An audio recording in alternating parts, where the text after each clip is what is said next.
नमस्कार, आप देख रहे हैं अखंड भारत एक्सप्रेस। मैं पूनम सिंह। अब बढ़ते हैं आज की खास खबरों की ओर। संसदीय अध्ययन समिति के सभापति द्वारा की गई समीक्षा बैठक। उत्तर प्रदेश विधान परिषद की संसदीय अध्ययन समिति के सभापति किरण पाल कश्यप के सभापतित्व में गुरुवार को कलेक्ट्रेट सभागार में समीक्षा बैठक आयोजित की गई। सभापति ने विभागीय अधिकारियों को निर्देश दिया कि जनप्रतिनिधियों द्वारा दिए गए प्रस्तावों को तत्काल निस्तारित किया जाए।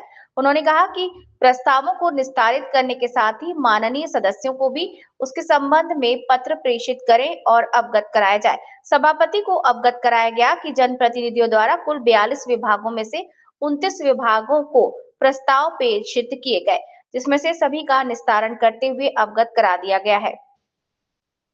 स्वास्थ्य विभाग की समीक्षा में अपर मुख्य चिकित्सा अधिकारी द्वारा अवगत कराया कि जनप्रतिनिधियों द्वारा 2022-23 से अब तक कल 32 प्रस्ताव प्रेषित किए गए, जिसमें से सभी प्रस्तावों को निस्तारित करते हुए जनप्रतिनिधियों को अवगत करा दिया गया है।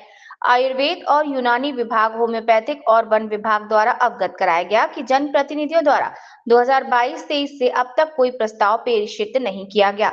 उप संचालक चकबंदी ने अवगत कराया कि जनप्रतिनिधियों द्वारा कुल 8 प्रस्ताव उपलब्ध कराए गए थे, जिसको निस्तारित करते हुए निदेशालय और जनप्रतिनिधियों को अवगत करा दिया गया है।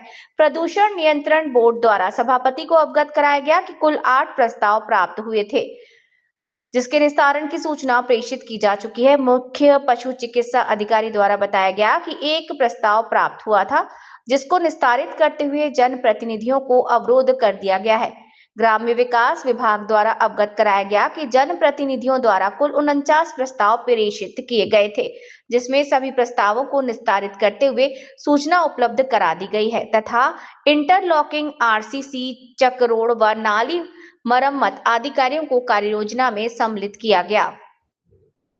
ग्राम्य विकास अभिकरण द्वारा अवगत कराया गया कि कुल 87 प्रस्ताव प्राप्त हुए थे। उक्त सभी प्रस्तावों का निस्तारण करते हुए जनप्रतिनिधियों को अवगत करा दिया गया है।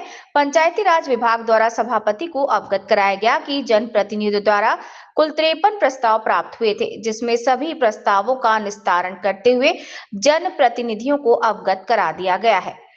सभापति ने कहा कि सभी ग्राम पंचायत में बारात घर का निर्माण कराया जाए ताकि आम जनमानस शादी विवाह और अन्य शुभ कार्यों में उसका लाभ उठा सके। प्रांतीय खंड लोक निर्माण विभाग के अधिशासी अभियंता द्वारा सभापति को अवगत कराया गया कि वर्तमान सरकार के गठन के पश्चात से अब तक सांसद और विधानमंडल के सदस्यों द्वारा सरकार और शासन द्वारा प्रेषित किए गए प्रस्तावों को 100% निस्तारित कर दिया गया। अधिशासी अभियंता ने बताया कि 1817 कुल प्रस्तावित मार्गों की संख्या है, जिसमें 1020 की स्वीकृति प्राप्त हो गई है तथा 797 मार्गों की स्वीकृति अभी अप्राप्त है, जिसे वित्तीय वर्ष 2025-26 के कार्य योजना में प्रेषित किया गया।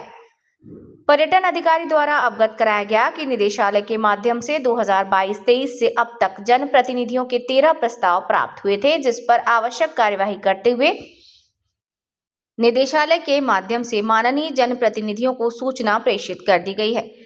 परिवहन विभाग के अधिकारियों को सभापति ने निर्देश दिया कि किसी भी दशा में पुरानी बसों को संचालित ना हो।